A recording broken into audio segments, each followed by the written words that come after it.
Halo, apa kabar Sobat YouTube semua? Berjumpa kembali di Lentera Belajar, channel belajar yang sebenarnya. Pada kesempatan kali ini, Lentera Belajar akan membahas soal penilaian akhir tahun mata pelajaran IPS untuk kelas 7 jenjang SMP atau MTS. Video latihan soal PAT IPS pada kali ini merupakan part yang keempat. Semoga video ini bisa membantu Sobat YouTube semua belajar menghadapi PAT IPS. Bagi Sobat YouTube semua yang belum subscribe, silahkan subscribe dulu. Bagi yang suka dengan video ini, silahkan like, comment, share. Dan ikuti terus channel Lentera Belajar untuk mendapatkan video terbaru dan menarik lainnya. Oke, kita langsung saja masuk pada pembahasan soal PAT IPS.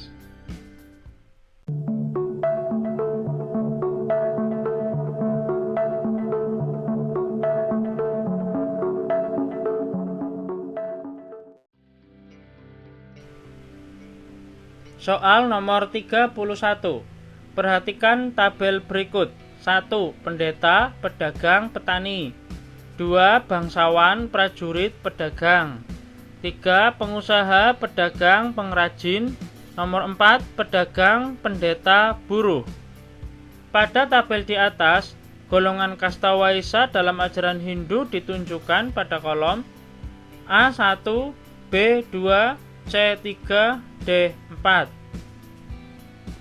Jawaban yang benar adalah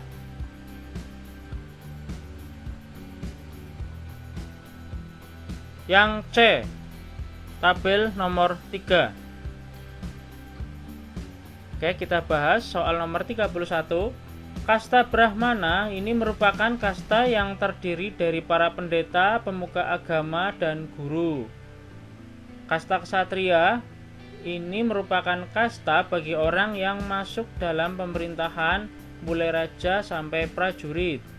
Sedangkan kasta Waisya merupakan orang yang memiliki pekerjaan dan harta benda sendiri seperti nelayan, petani, pedagang, pengrajin.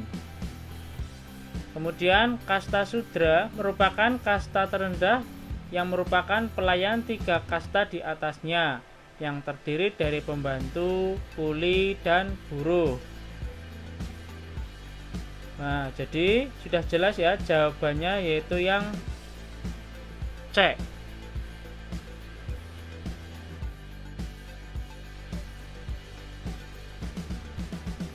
Soal nomor 32. Perhatikan gambar di bawah ini. Ini merupakan gambar dari Candi Borobudur.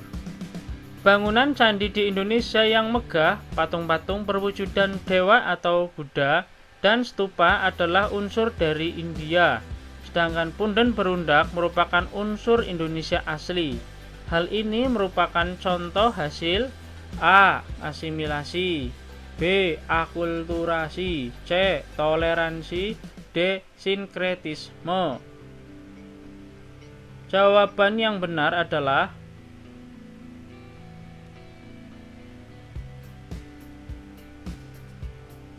yang B. Akulturasi. Akulturasi adalah percampuran 2 kebudayaan atau lebih dengan tetap mempertahankan kebudayaan lama. Bentuk stupa dan patung dewa merupakan unsur Hindu-India, sedangkan bentuk keseluruhan candi merupakan bentuk punden berundak yang merupakan unsur Indonesia. Jadi ada 2 kebudayaan menjadi satu, tetapi unsur dari kebudayaan asli itu tidak berubah. Itulah akulturasi. Jadi jawabannya adalah yang B.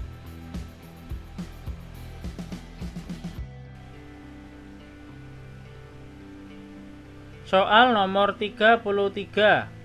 Lahirnya kerajaan-kerajaan bercorak Hindu-Buddha merupakan salah satu bukti adanya pengaruh kebudayaan Hindu-Buddha di Indonesia.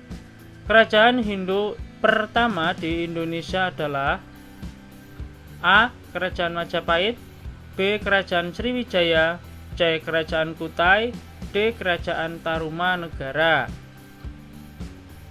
Jawaban yang benar adalah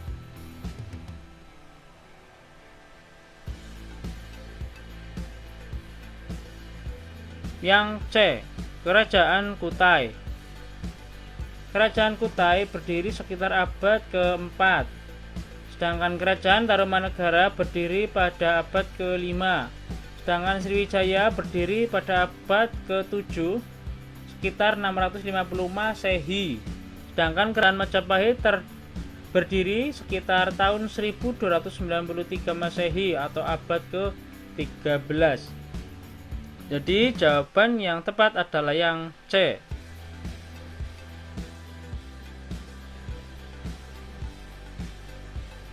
Soal nomor 34. Perhatikan pernyataan berikut ini. 1. Terjadinya Perang Paregreg atau Perang Saudara pada tahun 1401 sampai 1406 Masehi. 2. Banyak wilayah bawahan Majapahit yang melepaskan diri. 3. Serangan Kerajaan Demak yang dipimpin oleh Adipati Unus. 4. Semakin banyak kerajaan besar lain bermunculan. 5. Raja-raja yang berkuasa tidak mampu mengembalikan kejayaan Majapahit. Dari pernyataan di atas, hal-hal yang menyebabkan kemunduran kerajaan Majapahit ditunjukkan pada nomor A 135, B 134, C 234, D 345. Jawaban yang benar adalah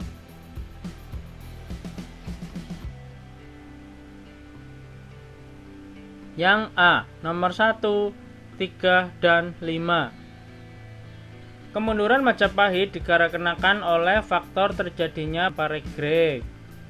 Raja yang berkuasa tidak mampu mengembalikan kejayaan Majapahit, dan serangan Kerajaan Demak yang dipimpin oleh Adipati Unus. Nah, jadi jawabannya adalah yang A.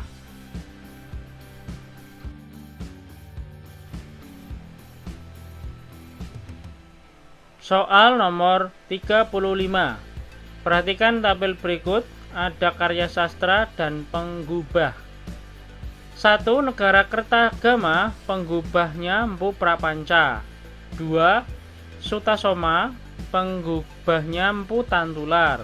3. Baratayuda, penggubahnya Mpu Kanwa. 4. Gatotkaca Sraya, penggubahnya Mpu Sedah. 5. Arjuna Wiwaha, penggubahnya Mpu Panuluh. Pasangan karya sastra dengan penggubahnya yang tepat adalah A. 1 dengan A, 2 dengan B, 4 dengan E. B.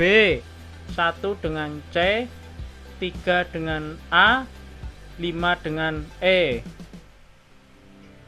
C. 2 dengan B, 3 dengan A, 5 dengan C. D. 2 dengan C, 4 dengan D, 5 dengan E. Jawaban yang benar adalah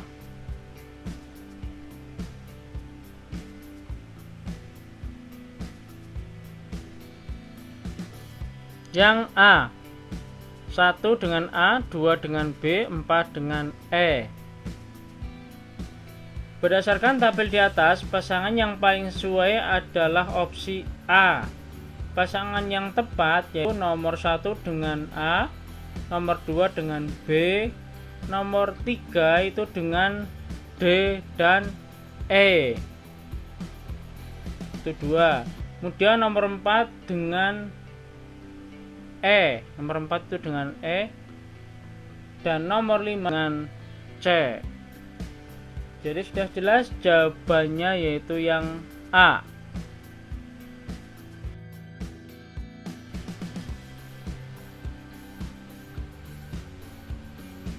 Soal nomor 36. Pendapat Snok Hergon bahwa Islam masuk ke Kepulauan Indonesia berasal dari Gujarat sekitar abad ke-13 Masehi. Penentuan waktu itu berdasarkan A. Bukti bahwa bangsa Indonesia sejak awal telah menganut mazhab Syafi'i yang sama dengan mazhab yang dianut di Mekah. B. Catatan dari dinasti Tang menyebutkan bahwa pada 674 Masehi telah ada pemukiman pedagang Arab di Polusih. C. Kesamaan budaya dan tradisi yang berkembang antara masyarakat Persia dan Indonesia, yaitu perayaan 10 Muharram atau Asyura. D. Tulisan pada batu nisan Sultan Malik Al-Saleh yang berangka tahun 698 Hijriah atau 1297 Masehi. Jadi jawaban yang benar adalah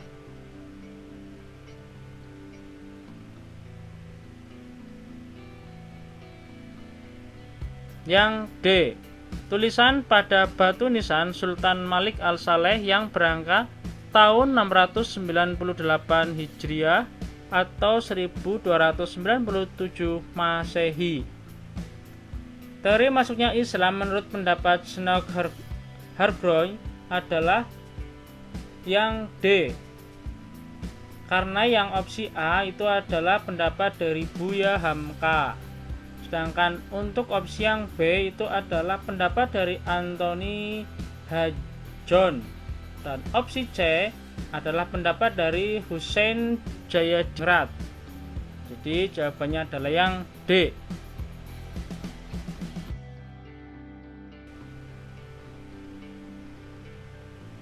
Soal nomor 37. Perhatikan tabel berikut. 1. Perdagangan, pertanian, pendidikan, pengajian. 2. Perdagangan, pernikahan, pendidikan, kesenian. 3. Pernikahan, pertanian, keagamaan, kesenian. 4. Perdagangan, pertanian, pendidikan, pernikahan. Dari tabel di atas, cara yang dilakukan dalam menyebarkan Islam di Indonesia adalah A1, B2, C3, D4. Jawaban yang benar adalah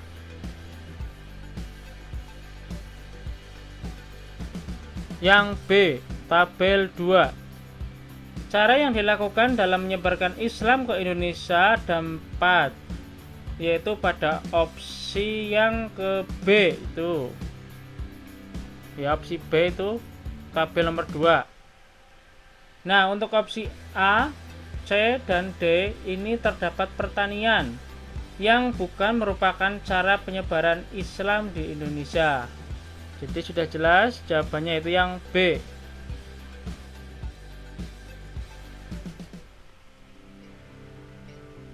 Soal nomor 38. Perhatikan nama-nama kerajaan Islam di Indonesia.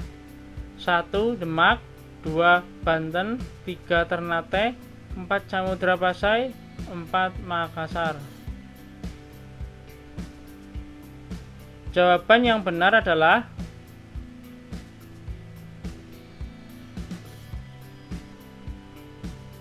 yang A, nomor 1 dan 2. Kerajaan Demak terletak di Jawa Tengah, Pulau Jawa. Kerajaan Banten berada di Banten ya, Pulau Jawa.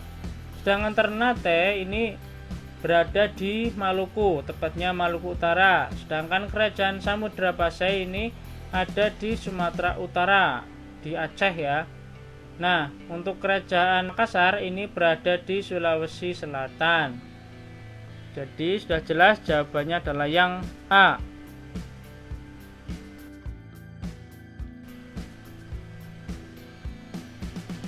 Soal nomor 39. Kesultanan Aceh mengalami puncak kejayaan ketika berhasil menguasai daerah-daerah di pesisir timur dan barat Sumatera, serta pesisir barat Semenanjung Melayu seperti Johor dan Pahang yang akan dipimpin oleh A. Sultan Ali Muhammad Shah, B. Sultan Iskandar Muda, C. Sultan Iskandar Thani, D. Sultan Suryan Shah. Jawaban yang benar adalah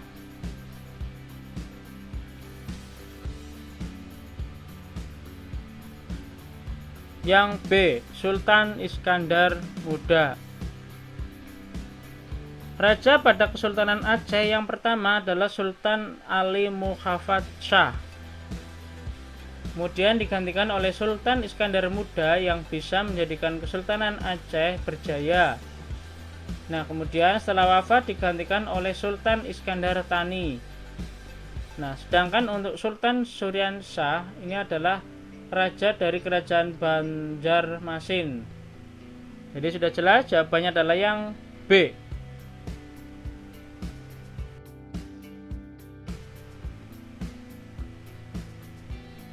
Soal nomor 40. Berdasarkan corak dan isinya, karya sastra peninggalan masa Islam di Indonesia ada beberapa jenis, yaitu 1. Babat, 2. Hikayat, 3. Suluk, 4. Syair. Dari 4 karya sastra tersebut yang berupa kitab-kitab dengan isi tasawuf terdapat pada nomor A1, B2, C3, D4. Jawaban yang benar adalah